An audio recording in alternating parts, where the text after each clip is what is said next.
यानंतरची बातमी आहे बांगलादेशची। बांगलादेशचे जनक म्हणून जगात प्रसिद्ध असणारे बंगबंधू शेख मुजीबुर रहमान यांचा फोटो बांगलादेशच्या टाक्यावरून म्हणजेच नोटांवरून गायब करण्यात आलाय। नव्या नोटांमध्ये बंगबंधूंच्या हिंदू मंदिरं, बौद्ध विहार आहेत। मात्र असं नेमकं काय झालंय की मुजीबुर रहमान यांना सर्वोच्च सन्मान देणाऱ्या त्यांच्या देशानं अचानक त्यांचाच फोटो नोटांवरून हटवण्याचा निर्णय घेतला। पाहूया एक रिपोर्ट।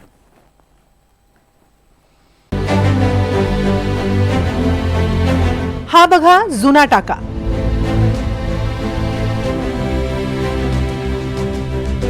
आणि हा आहे नवा टाका। बंगबंधू शेख मुजीबुर रहमान यांचा फोटो नव्या नोटांवरून गायब झालाय। नव्या नोटांवर बांगलादेशमधील प्रेक्षणीय स्थळांचे फोटो लावण्यात आले। नोटांवर कोणत्याही माणसाचे फोटो ठेवायचे नाहीत असा निर्णय घेण्यात आल्याचं सरकारनं म्हटलंय। साधारणपणे गेल्या 2 वर्षांपासून बांगलादेश राजकीय अस्थिरतेनं ग्रासलाय।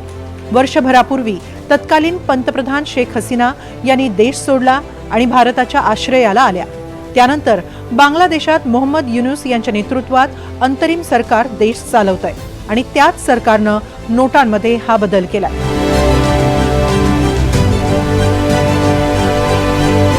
नोटांमध्ये कोणते महत्त्वाचे बदल झालेत यावर एक नजर टाकूया। नव्या नोटांवरून बांगलादेशचे संस्थापक शेख मुजीबुर रहमान यांचा फोटो गायब करण्यात आलाय।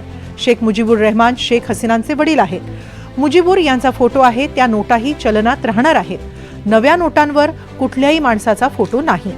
नव्या नोटांवर फक्त नैसर्गिक, ऐतिहासिक, सांस्कृतिक ठिकाणं आहेत। हिंदू बौद्ध मंदिरांबरोबरच ऐतिहासिक महलही नव्या नोटांवर आहेत। नव्या नोटांवर दिवंगत चित्रकार जैनुल आबेदीन यांच्या कलाकृतीही आहेत। आबेदीन यांनी बंगालचा दुष्काळ चित्रांमधून रेखाटला होता। पाकिस्तान विरुद्ध लढलेल्या शहीदांच्या स्मारकाचा फोटो नोटेवर आहे।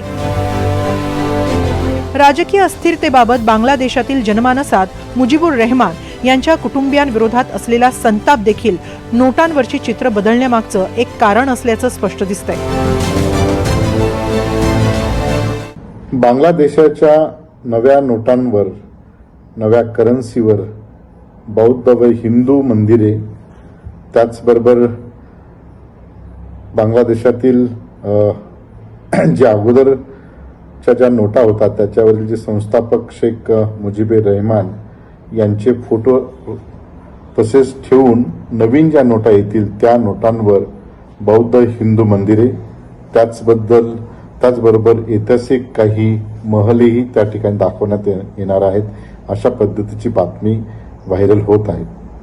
खरं म्हणजे अशा पद्धतीचे प्रतीके नोटांवर आणून एक प्रकारे बांगलादेशाची जी भारताविरुद्धची जी भूमिका होती त्या भूमिकेत बदल होतो की काय असं आपल्याला पाहावयास मिळतो आहे।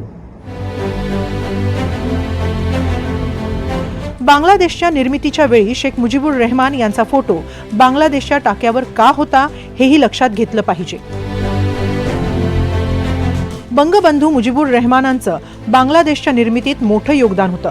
पाकिस्ताननं उर्दू भाषेची केलेली सक्ती बंगबंधूंनी झुगारली होती। बांगलादेश पाकिस्तानचाच हिस्सा राहिला तरी त्यांचं चलन वेगळं असावं अशी रहमान यांची मागणी होती।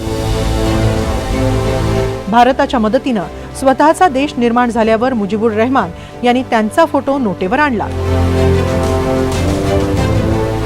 बांगलादेश आणि भारत हे सामरिक आणि सुरक्षेच्या दृष्टिकोनातून किती महत्त्वाचे देश आहेत हे दाखवण्याचा प्रयत्न बांगलादेशातील हे अंतरिम जे सरकार आहे हे करण्याचा प्रयत्न करत आहे। खरं म्हणजे एकीकडे इलेक्शन व्हावेत, राजकीय स्थैर्य त्या ठिकाणी निर्माण व्हावं यासाठी तिथले जे लष्कर आहे ते प्रयत्न करीत आहे, परंतु मोहम्मद युनूस यांच्या द्वारे लोकशाही पद्धतीचं बळकटीकरण लवकरात लवकर न होता आपली सत्ता निरंकुश कशी राहील, त्याचबरोबर भारताविरुद्ध आपलं मत किंवा बांगलादेशांचं मत कसं करता येईल यासाठी त्यांचा प्रयत्न आहे। जुनं चलन चालू राहणार असल्यानं अर्थव्यवस्थेला कोणतीही हानी पोहोचणार नाही। मात्र राजकीय पटलावरून मुजीबुर रहमान आणि शेख हसीना यांचं अस्तित्व संपवण्यावर विद्यमान सरकारचा भर आहे हे मात्र निश्चित। Bureau report, NDTV Marathi.